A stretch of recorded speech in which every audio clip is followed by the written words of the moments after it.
तो 2024-2025 सीजन की शुरुआत हो चुकी है और मैं देखो तुम्हारे लिए लेकर आया हूँ गेस्ट अपीयरेंस पहली आखिरी नहीं होगी, करेंगे भाई थोड़ा सा चैनल ग्रो की तैयारी अब।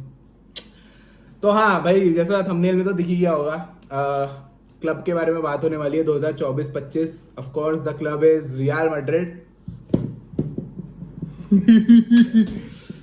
तो चलो यार, ऑन अ सीरियस नोट थोड़ा सा बात करेंगे।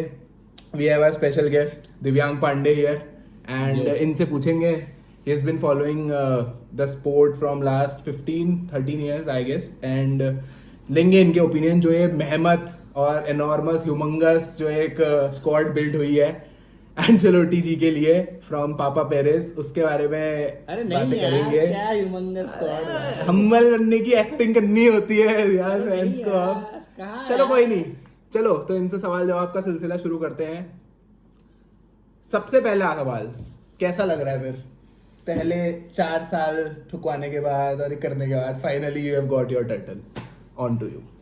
मतलब ठुकवाई तो है, वो बात है, बट प्रॉब्लम ये है कि मतलब अच्छी बात इसमें है कि हम तब भी 2 यूसीएल निकाल गए, वो भी उसको हरा के। तो दिस शोज कि भाई real Madrid never stops for anyone, but our and में टाइटल भी आई गया है, तो शायद वो जो टॉक्सिक फुटबॉल देखना पड़ा था अब तक, उससे बच पाएंगे थोड़ा। और पोस्टर बॉय की अगर हम बात करें तो विनी जूनियर था ओजी। लेकिन हम तो देख रहे हैं कि पोस्टर में तो नहीं कोई मतलब ही नहीं है भाई, विनी जूनियर बैलन डॉर विनर है। अच्छा चलो, मेन मैन। चलो आप अपनी एक प्रेफर्ड अगर कंसिडर करते हैं कि सारे प्लेयर्स फिट हैं, सारे प्लेयर, एक लाइनअप दे दो अपनी। मतलब बहुत मुश्किल है वैसे तो।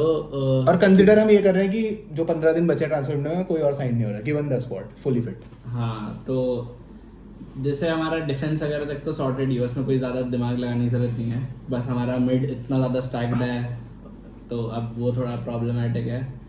बट मैं तो 4-3-3 के साथ ही जाऊँगा, जो रियल मैड्रिड का लेगेसी काउंटर फेवरिंग फॉर्मेशन है, और उसमें एम्बापे को सेंटर पे रखो, विनीशियस को लेफ्ट पे, और राइट पे रोड्रिगो मुझे नहीं चाहिए, मेरे को चंदू की जगह आर्दा गुलर आई वुड प्रेफर।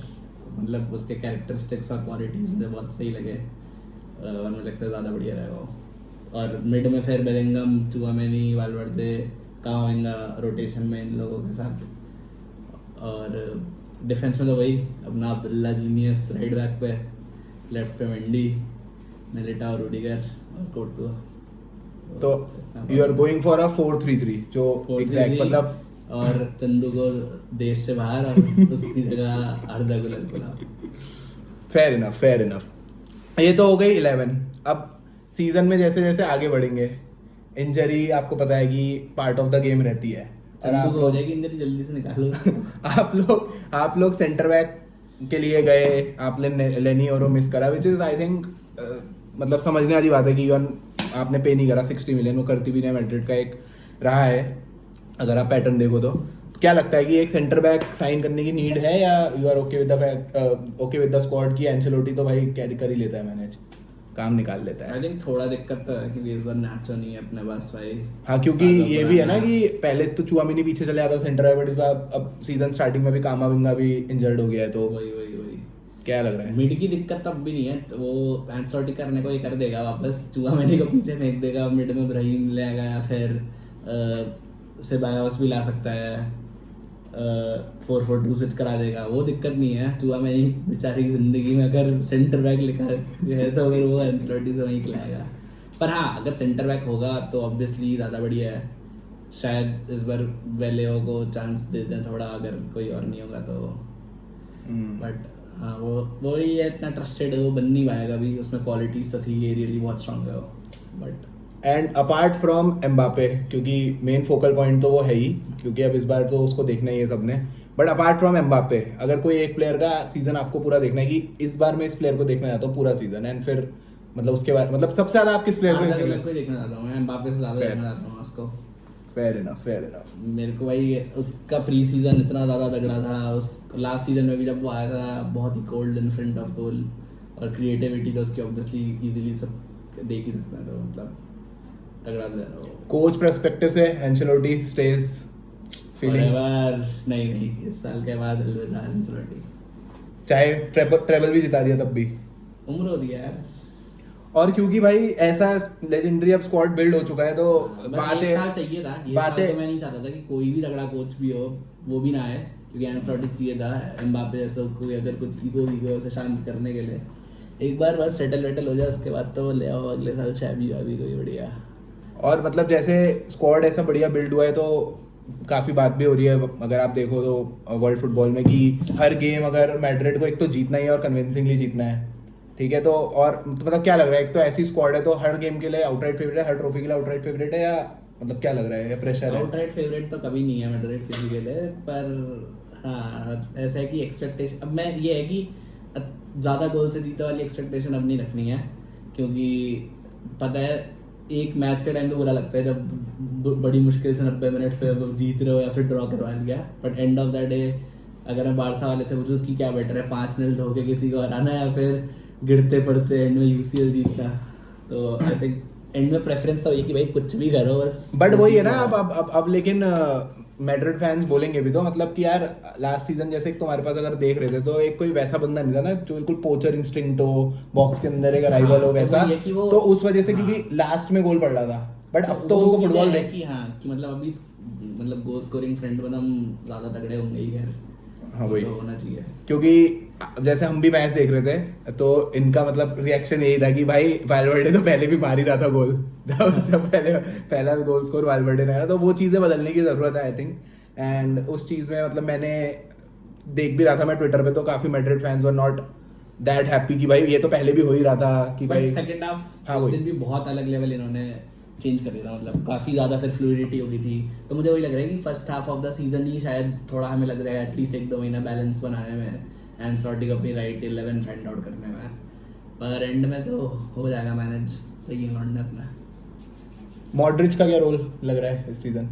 मॉडर्न चाहिए है, सब्स्टिट्यूट ही आएगा वो मोस्टली, 90 मिनट्स खेलने वाला है नहीं वो, बट अब क्रूज नहीं है क्योंकि तो क्रूज जैसे जो लास्ट सीजन प्रोवाइड किया था, मॉडरिच का वो फेज तो खत्म हो गया, वो मतलब ऐसा नहीं है कि उसे स्टार्ट करा सकते हो तुम गेम में, क्योंकि अभी फुटबॉल जैसे हम देख रहे हैं भाई अलग लेवल फिजिकली एक्सर्टिंग होता जा रहा है, तो फिर वो अभी भी भागता है भागने को तो, बट अब वो धक्के नहीं Not देगा that ना intensity. जैसे।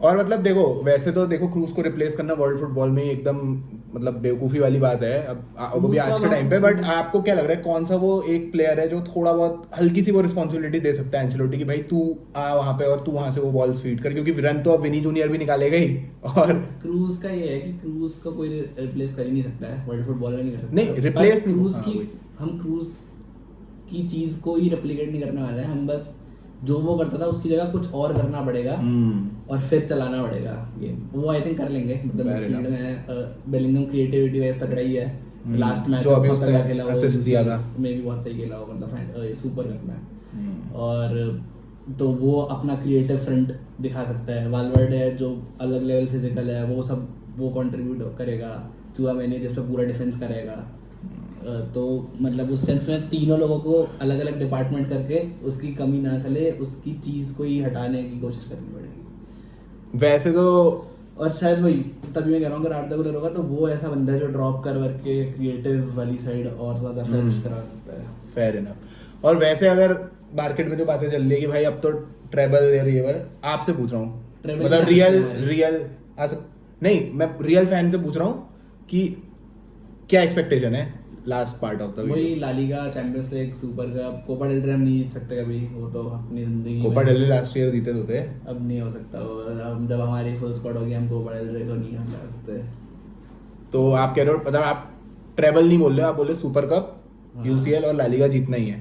सुपर और ला लीगा जैसे ये बात जीतना चल रही है कि अगर बाई चांस मान लो लीग में कोई और विनर होता है, कोई और होता है, तो क्या लग रहा है ऐसे स्क्वाड के साथ सीधा फेलियर UCL बोलोगे? मैं नहीं बोलूंगा इस साल के लिए, क्योंकि यूसीएल Format change। बहुत ही खतरनाक फॉर्मेट है, मतलब कभी भी कुछ भी हो सकता है, दूसरे कट सकता है किसी का भी, पर ला लीगा जीतनी चाहिए आई थिंक, बिकॉज उसमें भाई तुम कंसिस्टेंटली वही। परफॉर्म करने के लिए तुम्हें क्या चाहिए और नहीं, मैं इससे ज़्यादा ये कह रहा हूँ कुछ जैसे नहीं है। इतनी ज्यादा बातें चल रही है तो ये पॉइंट आपको फेयर लगता है कि अगर बाई चांस मान लो लालिगा हार गए, एक पॉइंट से भी हारे तो फेलियर है पूरा प्रोजेक्ट तो हटाओ, जो भी स्क्वाड है फेलियर बोल दोगे सीधे? फेलियर नहीं, पर हाँ बोलेंगे कि जो अपना फर्स्ट सीजन होना था was not up to the mark, failure बोलना तो बहुत ज़्यादा है, क्योंकि the main point of the squad is कि ये कोई 1-2 साल के लिए है ही नहीं स्क्वाड। हाँ, वो अगर तो- हमारी टीम लेवेंडोव्स्की, केन ये सब वाले बंदे होते कि भाई 2 साल बाद खत्म हो जाएंगे, तो हम बोलते कि 1 साल चलते गया तो भाई फेलियर। बट ये स्क्वाड अभी 10 साल और रहेगी अगर कोई जाता आता नहीं है, तो फिर इसलिए प्रोजेक्ट फेलियर अभी से तुम कह ही नहीं सकते हो। तो आप बोल रहे हो Super Cup, La Liga and UCL. UCL में दिल मांगे मोर भाई, वो तो जो आता रहे। और बेयर मिनिमम वही सेमीफाइनल। हाँ वो तो वैसे तो मैड्रिड वो के- कर ही लेंगे भाई, वो तो घिस के कर रहा है तब तो कर ही लेंगे। Fair enough. तो यही था भाई रियल मैड्रिड का हमारा प्रीव्यू 2024-25। और कल मतलब 19 की रात को है शायद इनका मैच रियल का। तो मैं वीडियो आज एक दिन पहले बना रहा हूँ, कल रिलीज करूंगा। आज मैं अभी पहले बारसा की करने वाला हूँ। तो thank you so much and we gonna see you very very soon. आला मद्रे।